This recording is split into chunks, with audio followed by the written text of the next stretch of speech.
There's a little-known part of Hollywood that most people are not aware of, known as the Audience Test Preview. The recently released book, Audienceology, reveals this for the first time. Our podcast series, Don't Kill the Messenger, brings this book to life, taking a peek behind the curtain. And now, join author and entertainment research expert, Kevin Goetz. I just want to say right off the bat that my guest today has led a most interesting life. He was born into the business. He even rode a horse with Clark Gable. Got to hear about that. He started as a production assistant in the 60s. He worked his way up to be an assistant director and then a producer. He's worked on over 60 movies in his career. Legendary fare like The Way We Were, Marathon Man, Chinatown, Heaven Can Wait, all the way up to contemporary stuff like Collateral Damage, Wayne's World, Peggy Sue Got Married, and Primal Fear. I guess it was around the age of 50, he started his journey within himself and redefined life on his own terms, I guess you might say. He was determined to become awake and aware in every moment. He's not only a successful author, podcast host, he's a keynote speaker, but he reached the top of his game clearly as a producer by becoming president of both the Academy of Motion Picture Arts and Sciences and the Producers Guild of America. I'm talking, of course, about Hawk Koch. Hawk, welcome. So glad you're here today. Well, thank you, Kevin. It's nice to talk to you. And I don't know who you're talking about, but I love it. You know, when we hear these accolades, don't we often think, oh, imposter syndrome, what, that can't possibly be me. You just did the work. It wasn't work. And somebody says, how long have you been working? I said, I haven't started yet. I just love what I do. And I feel bad for people who, it's nine to 5, or they've got to go to work. I can't wait. And they said, well, I get off at 6. And, at 10 o'clock at night, I'm still thinking about what's next, or what are we going to do with this scene, or, whatever. So absolutely. Work. I met your father some 35, 36 years ago, Howard Koch, a legend in our business, a titan, really. And Howard W. Koch. Howard W. Koch. Well, that kind of leads into my question about the name change for you. What happened is, in 1952, my dad was an assistant director working at MGM, and a phone call came to our house, and they weren't home, and I was 6, and I answered the phone, and they said in a very mean voice, "Is your father there?" And I said, no, may I take a message? Because I had heard that before, And they said, yeah, tell him that your father's and I won't swear on the air here, but really horrible words about my dad. And when my dad came home a little later, as any 6-year-old who can remember everything, as opposed to me today, I repeated verbatim this horrible thing they said about my dad. And what I realized as I learned, there was another Howard Koch. That Howard Koch actually wrote and won an Oscar for Casablanca. And my dad, being an assistant director, was scared stiff that he was going to be blacklisted and wouldn't have a job with a mortgage and 2 little kids. So he added his middle initial. And from 1952 on, he was known as Howard W. Koch. And then, weird as it may seem, in 1964, I was living in London, and I was invited to a Yom Kippur breakfast at the Schneer's house. You might remember Charles Schneer was the great producer of all the Ray Harryhausen movies. And when I walked in, Mrs. Schneer said to me, "Oh, guess who's here? I'd love you to meet your namesake, Howard Koch." Well, the Howard Koch who had written Casablanca, I met that night. And of course, I was like, ooh. But then I spoke with him and hung out with him all night long. He turned out to be the most wonderful man. So that's a long story just to get to how my name was Howard W. Koch. Well, wait a minute. You're Jewish, though, and Jews typically don't name their kids after the living. So how did that even happen? I always asked that question. They said, we wanted to name you Billy after my grandfather, but he was still alive. And I went, yeah, then why did you name me that? I couldn't figure that one out. So at any rate, my whole life. And you knew my dad. And just yesterday, I was somewhere where, again, my father's been gone for 22 years. Somebody came up to me and said, gee, I remember your dad. He was such a wonderful man. What he did for me, what he did for my family, he gave me my first whatever. This didn't happen once a year or once a month or once a week. This happened daily. And I'm not exaggerating, from the time I was 4 years old, even when I was 49. And so I had been in a relationship, and it broke up, and I was with a good friend of yours and mine, Gary Lucchese, at a restaurant. And I was saying, Gary, I got to do something spiritual for my 50th birthday. And he said, well, I've been to all your children's bar and bat mitzvahs, and I know you weren't bar mitzvahed. Can you get bar mitzvahed at 50? And I went, Gary, coming from a good Catholic boy like exactly. Gary, and I said, Gary, that's a great idea. I don't know if I can get bar mitzvahed at 50. Let me find out. Sure. So I went around, I called a bunch of people that I knew, and I reached a rabbi, and I met with him. His name was Rabbi Jonathan Omerman, and he was an older man who had gotten polio at a kibbutz, funny enough, speaking of today, many, many years ago. But we sat for about a half hour, and I tried to tell him as quickly as I could something about my life. And he said to me at the end of that half hour, well, who are you? And I said very quickly, oh, I'm a movie producer. And then he said, no, who are you? And I said, oh, well, I'm a father and I'm a son. He said, who are you? And I kind of stopped for a moment, and I didn't know what to say. And I don't know where it came from me.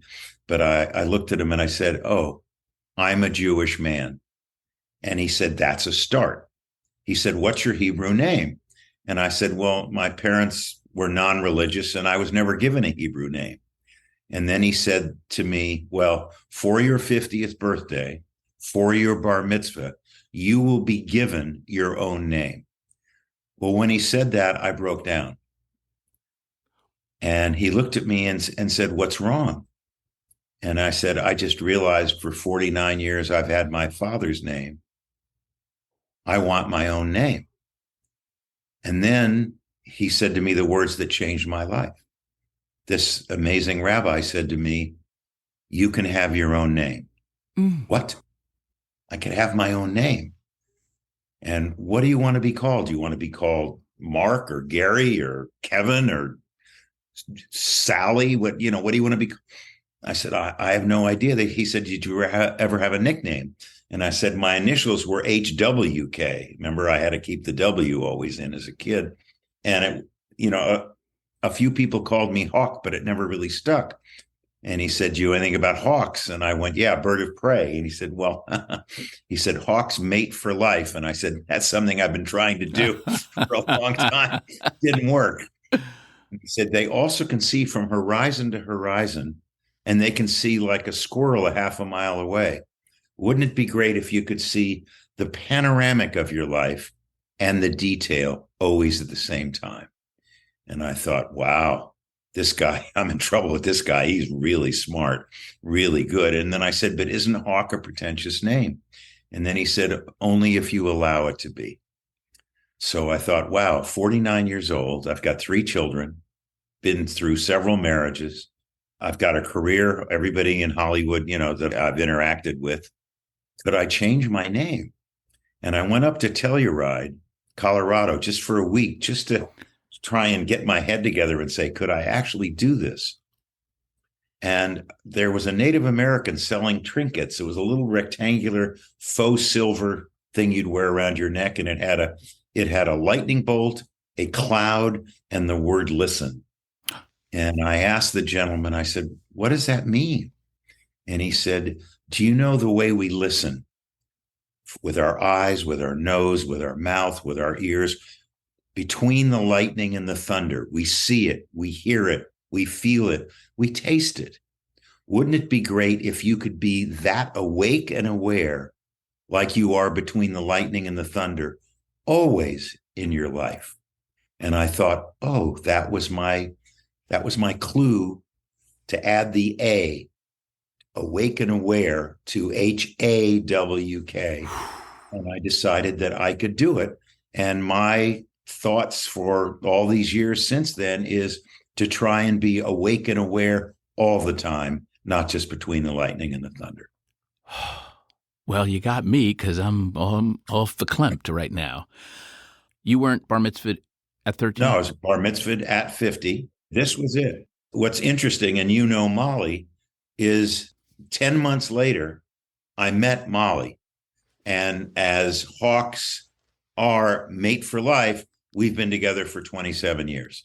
Which is longer than every single relationship added up in all the previous relationships. Yes. No, seriously. And that is worth. Yes, that's true. But she's an extraordinary woman, but you were are an extraordinary man, and you were going through a transformation that allowed you at that time to accept that kind of mate for life. It's a beautiful story. What did that guy say about the first Hawk Koch that rattled your dad so much? At 6, what were the things you heard? Can I swear? Oh, yes. Oh, he said, tell your father he's a motherfucking communist pig. Wow. And 6 years old, yeah. I was wondering, because you said being blacklisted and that period, whoa, I could only imagine that. You're so liked by so many folks. And not only is that just, he's looking around like, who are you talking about? You've been voted as president of 2 major bodies in our industry.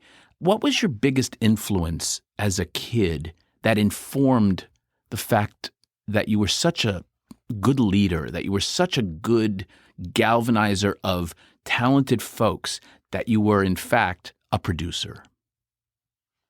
Boy, I wish I could answer that. I think that from the time I was a little kid, I didn't take vacations. I went on locations. And so every summer, every holiday, I was on a movie set and I watched. And for some reason, I was drawn to the organization of it. Tell me about that. Well, as a kid, when I'd come home, I'd yell, "We're rolling," or "Cut." And your mother would say, "Cut, get your ass in the seat. We're eating dinner now." Yeah. But it was, I really enjoyed I was always a leader. I was student body president of my junior high school. We're getting now deeper, yes. I really enjoyed keeping and putting people together. You're so friggin' good at it. But also making people feel good and empowering the people below you, which is, I know you only had, I think, a year term because of the amount of time you had spent on the executive board of our academy, our beloved academy. But that year you did a lot of significant things. I was very proud to be a member of the academy under your watch. I'm still a proud member, by the way, but I was particularly proud. Both you and Tom Sherrick and Cheryl Boone Isaac, I have great reverence for you guys because I knew you personally, and so I knew the earnestness of wanting to make our business better than it could ever be. Yeah, well, I love the theatrical experience. Mm-hmm. And my book, Magic Time, the 3 things are the magic of being on a movie set, the magic of being in a movie theater, and absconding with Jack Lemmon's mantra, Magic Time. Every time he would do a scene, he'd say Magic Time, and he'd get into character. And I kind of used that when I was behind the camera watching on a movie set. I'd always go Magic Time, so I would focus totally on what was happening in front of the camera and not let anything else distract me. And that was kind of because of Jack. When I do a focus group, and I've done a couple in my career, the last thing I say to myself is, I have a little buzzword, which I won't share because it's personal to me, but it is a reminder that your objective in this scene, if I were an actor, would be you need to get everything you can mined from this focus group or you have not done your job. So it's getting you clear about what your agenda is. It's not about me. It's not about you. It's about really honing in on the audience and getting every ounce of information that I can in that 30 minutes. And you do it wonderfully, I must say. Thank you. I've watched you on many of the movies that I lucky enough to be part of. Did you test many of the early movies, like some of the classics, like The Way We Were? Did that go through a testing process? No.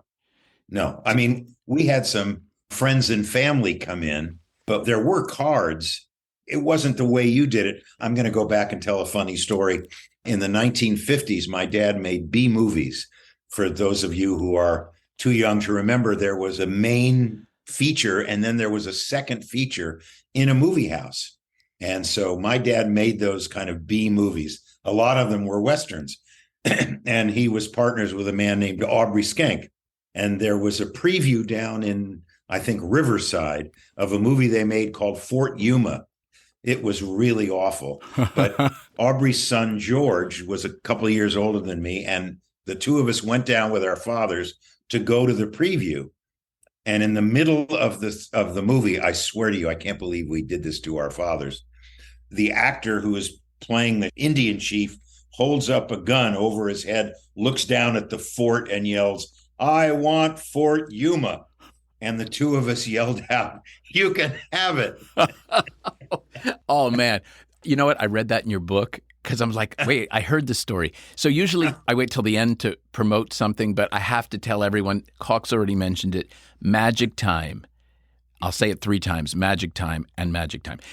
Get the book. Any young filmmaker, anyone who's interested in movies, and I know this entire audience who listens to this podcast, Don't Kill the Messenger, would love this book. It's a book you don't ever want to put down, but it really is entertaining as hell, but it's educational also. Like, you learn a ton. And so thank you for writing that, first of all. It really is a great read, and I have recommended it on my social media. I've recommended to many others and have bought many copies of it. So please do that, folks. Hawk, before we take a break, I want to ask you, I mean, these things go so goddamn fast. I want to ask you about Clark Gable. R.J. Wagner is one of our very, very close friends. He and his beautiful wife, Jill St. John, have been guests at my home for the last 2 weeks from Aspen. He's 93, bless his soul. He's doing great. Jill is doing great. And his first job was as a caddy for Mr. Gable. What was that like for you? I didn't know it was Clark Gable. I was in Durango, Colorado on a movie set. My dad was the assistant director to Wild Bill Wellman, who won the Oscar for the first Wings, who directed Wings. 1928, but presented in 29, I think, right? Something like that? Yes. First Oscar. And this was 1950, I think. And it was called Across the Wide Missouri. And I was literally on this set as a scared little kid. And it was early in the morning, and somebody looked down from a horse and said, "Have you ever been on a horse before?" And I said, "No." And they said, "Do you want to go for a ride?" Well, what 4-year-old kid wouldn't? I said, "Yes." So they picked me up and put me in front of him and just rode around probably for, 30 seconds. Who knows how long it was. And, he was a big guy, and I could feel his arms around me as I sat in front of him on the saddle. When I got home that night, my dad said to my mom, "Guess who gave Little Howie," that's what I was known, Little Howie, his first horseback ride, who? And it was Clark Gable. So, I mean, I didn't really know him, but the friendliness and the warmth that he showed me in that one moment. A lot of times we can tell the humanity of somebody very quickly. You don't have to spend hours and days with somebody to figure out what their humanity is. And I felt it right there. Wow. I have so many questions, so little time. You've worked with every big person in our business, so many major directors, so many major movie stars. Which one intimidated you? When you came on set, you were like, "Oh my God, I'm in the presence of..." Jimmy Stewart. Tell us. Jimmy Stewart. And I bet you he didn't disappoint. Oh my God. My dad was, again, assistant director in 1952, again in Durango, Colorado, on a movie called The Naked Spur. Jimmy Stewart, Ralph Meeker, Janet Leigh. And Tony Curtis actually was up there just hanging out because of Janet. But years later, I was the assistant director for a director named Andrew McLaughlin. Yes, Victor McLaughlin's son, on a movie called Fool's Parade, starring George Kennedy, Strother Martin, a young actor named Kurt Russell, just fresh out of Disney, and Jimmy Stewart. And I was doing the same job on Fool's Parade that my father had done 18 years before, being the first assistant director. And I had this, are you kidding me? The Philadelphia story? Mr. Smith goes to Washington. I mean, I just mentioned two. I know you're almost stumbling over your words because it's like, right. Oh and my Lord. In a Jackie Gleason kind of honeymooners kind of way, I was like, humdada, humdada, humdada, humdada. Hamina. Right. I couldn't get it out that I was working with Jimmy Stewart. Wow. That was a pinch me moment. Yes. And we were shooting out in a place called Moundsville, West Virginia, near a penitentiary. And the schools had let out, and the kids started running up towards where we all were. And I moved Jimmy Stewart and George Kennedy off to the side to protect them. And what I didn't realize is they knew it was Kurt Russell who was in all these Disney things. And Kurt, to this day, always says, "You left me out there to dry." Well, it's great, man. The other person who intimidated me, I got to work with Ingrid Bergman. Ingrid who? Yeah. You are kidding me. In what picture was that? It was called Cactus Flower. It was with Ingrid, Walter Matthau, and Goldie Hawn won an Oscar for that. Do you all know that? Goldie Hawn won an Academy Award for Cactus Flower. And it was the third movie I did with Gene Saks, the director, Barefoot in the Park, The Odd Couple, and now Cactus Which Flower. he did on Broadway as well, correct? Yes. But, oh my God, the same kind of feeling I had for Jimmy Stewart. I'm working with Ingrid Where did you Bergman. first see her? I walked into wardrobe tests, and she came out from behind a place there to try on an outfit. And I'm standing there looking at her and just, oh my God, Ingrid Bergman. I've got chicken skin just by when I have worked with certain folks, there's almost an otherworldly aura. Like I remember working with Streisand for the first time, and when Barbra walked into the studio, I literally could feel her energy, didn't even turn around. You could see everyone else's energy change. And it was just a light that came in. It was just something that was magical. I remember seeing Meryl Streep for the first time. I felt that. I can only imagine you felt that with Ms. Bergman. With Bergman, with Barbra, with Frank Sinatra. Wow. Okay. So you're killing me here. Listen, we're going to take a break. When we come back, I'm going to ask you to answer a little bit of a speed round of some people you've worked with. We'll be back in a moment. Get a glimpse into a secret part of Hollywood that few are aware of and that filmmakers rarely talk about. In the new book, Audienceology by Kevin Goetz. Each chapter is filled with never-before-revealed inside stories and interviews from famous studio chiefs, directors, producers, and movie stars, bringing the art and science of audienceology into focus.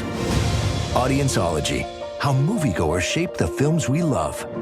From Tiller Press at Simon & Schuster. Available now. We're back with Hawk Koch. Hawk, so many great stories already, and I could probably fill a 3-hour episode, so we'll definitely have to have you back at some point. But I wanted to get into, all right, I'm going to start with a few names. I don't want you to think too much. I just want to know initial impressions about the names I give you. Roman Polanski. Best technical director I ever worked with. John Schlesinger. Phenomenal human being who loved what he did. Warren Beatty. A procrastinator and a perfectionist. He'll pull everything that you know out of you, and he won't tell you a thing that he knows. And very gifted. Yes. Faye Dunaway. Toughest actress I ever had to work with. Why do you suppose? Insecurity, I'm sure. Yeah. Barbra Streisand. Most talented I've ever been around. And a quick story, we're in Africa in the middle of absolutely nowhere. This was Up the Sandbox. Who was that? Irv Kirshner. Irv. Yeah, Gordon Willis. But we are in a Samburu village. The Samburu live in cow dung, mud, and stick huts.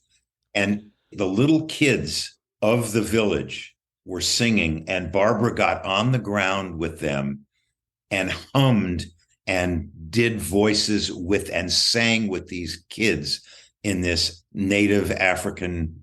And all of us that were prepping the scene just stopped and were in awe.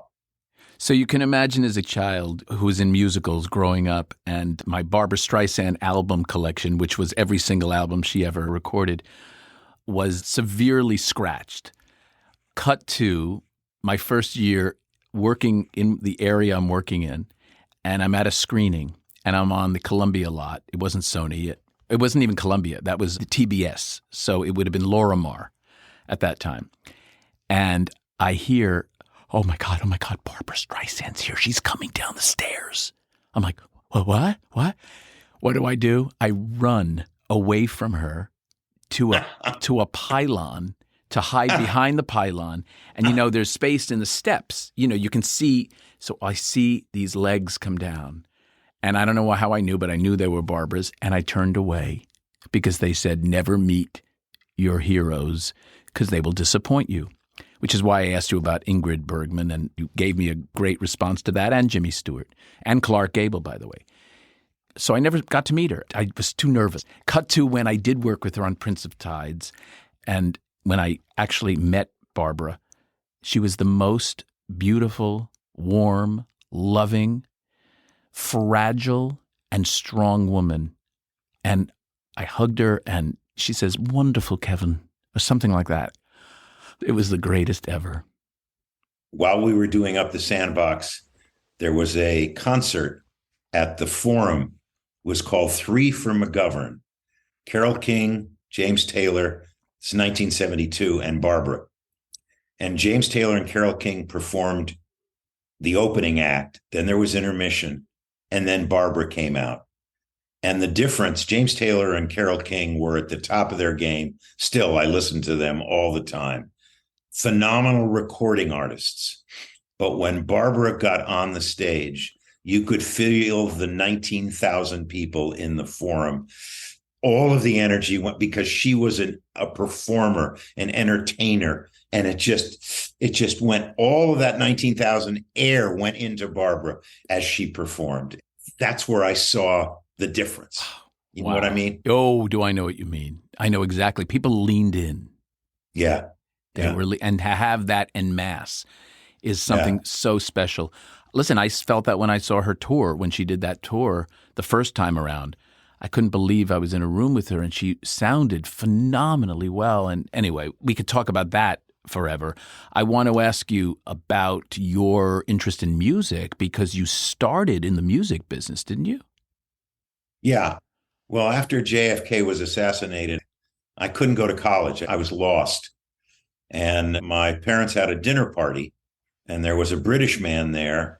And again, things just happen. I believe there's three things that you have to have. You got to have luck. You have to have timing. You have to have luck. And you have to have some talent. And a little luck. Yes, mainly luck. And I asked him if there was any chance I could get a job in England. I wanted to leave the United States. I was so upset with Kennedy being killed. And he said, yes.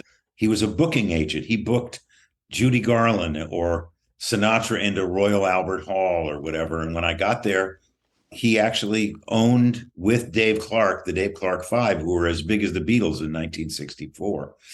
And he booked American rock acts into England. So within a couple of weeks, he saw that I was an organizer. So he said, I want you to go pick up Leslie Gore and her music producer. He's a young guy, very smart. His name's Quincy Jones. It's 1960. Yeah, he's kind of a wonderkind there. You're right.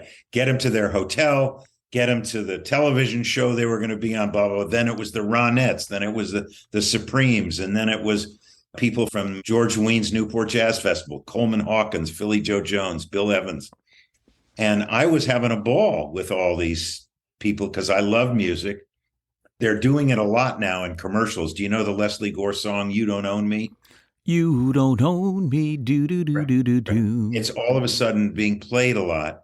And I'll never forget Leslie, during the time she was there, asked me up to her hotel suite, and she had a little tape recorder, and she said, I just taped this. And, I don't care about all these people. You're my age. Will you listen to this and tell me whether or not you like this? Because, she had done, it's Judy's turn to cry, and it's my party. I'll cry if I want to. And then she sang this, you don't own me. Oh, and that must have been like, whoa, right. And I got the chills, and I went, oh, Leslie, this is great. And so, I was fortunate enough to do all that stuff. Any rate, Harold Davison said, you know what you're doing. I'd like you to go on the tour with the Dave Clark Five. We're going to do 48 cities in 52 days in the U.S. and Canada, and I want you part of the crew. That was your college? Yes. It was an amazing time. I got to work with amazing people, and I got to see in Birmingham, Alabama, it was with Roy Orbison. In Kansas City, it was with Chuck Berry.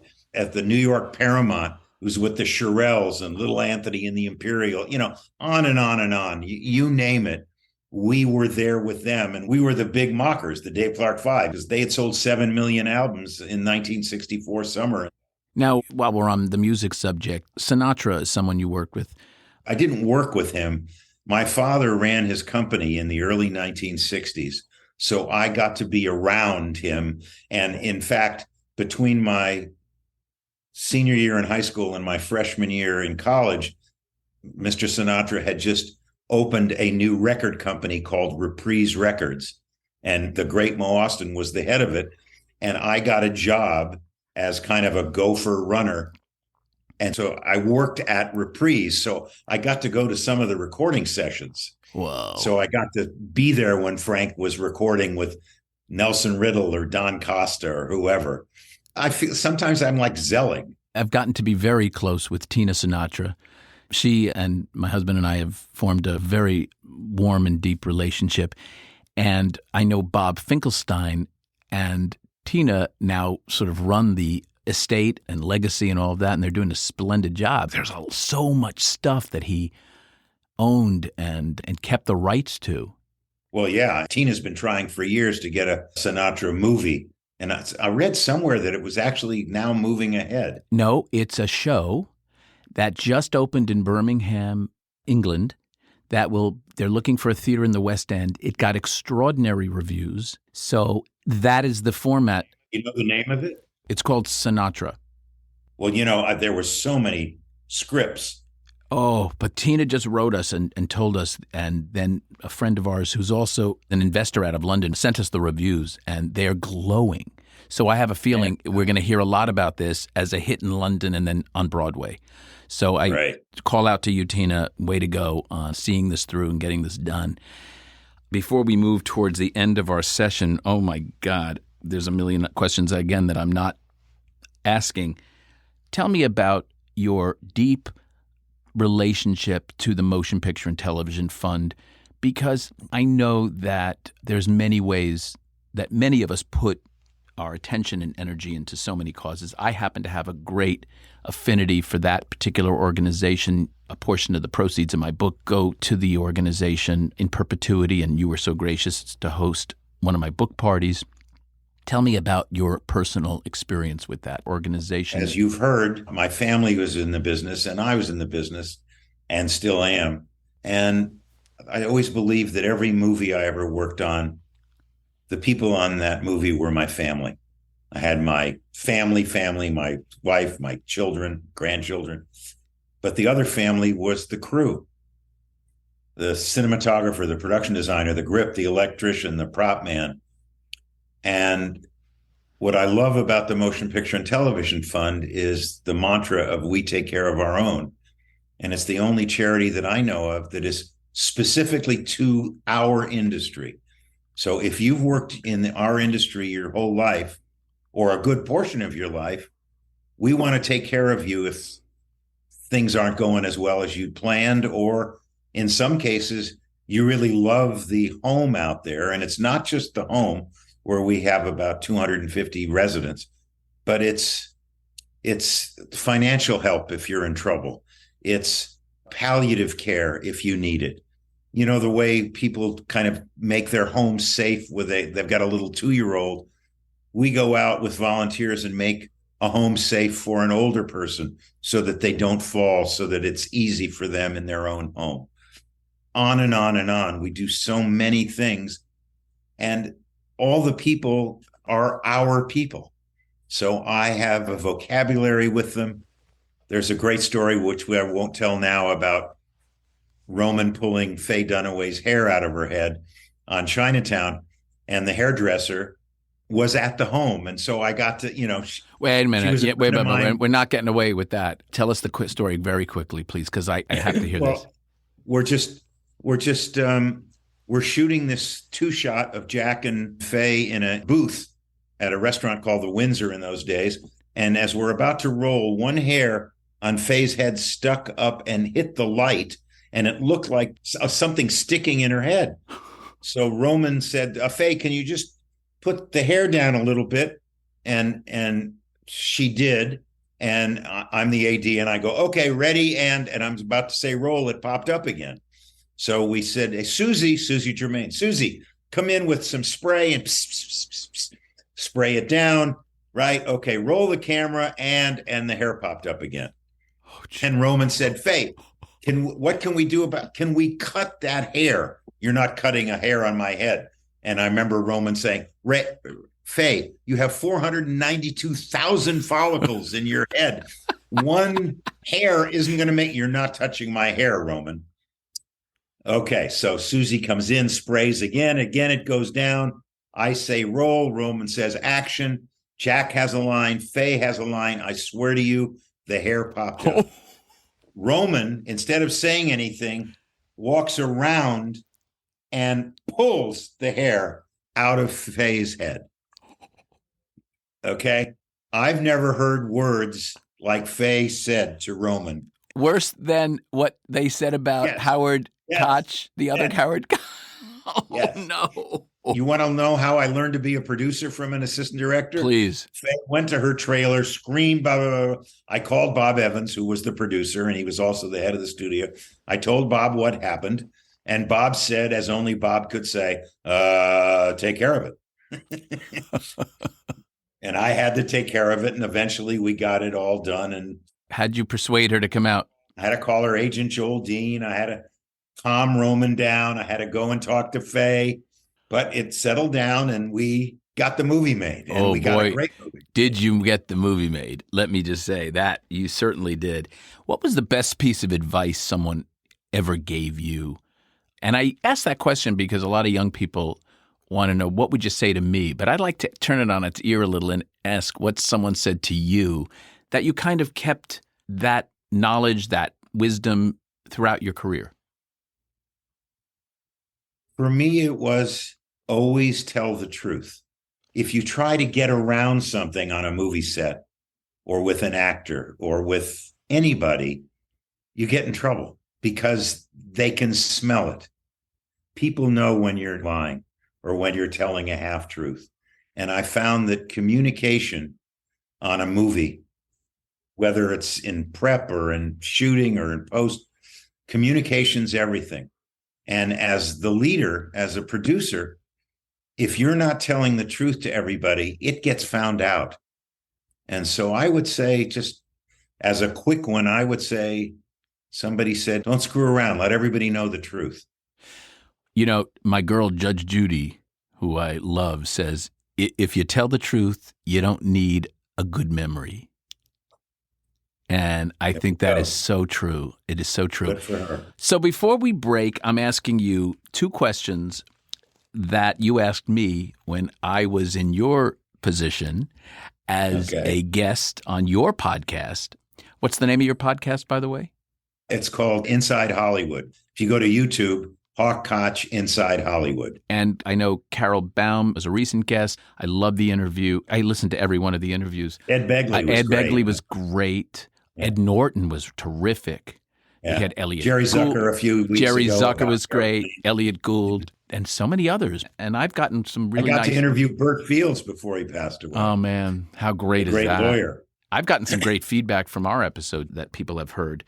But you end every broadcast with asking people, well, it's one of your colleagues, what is your favorite movie and what is your favorite television show?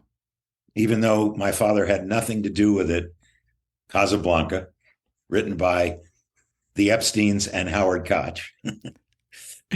And the TV show, I just forgot it, the name of it, a 10-parter about this woman who hid Anne Frank and her family. Oh, the one with Mape?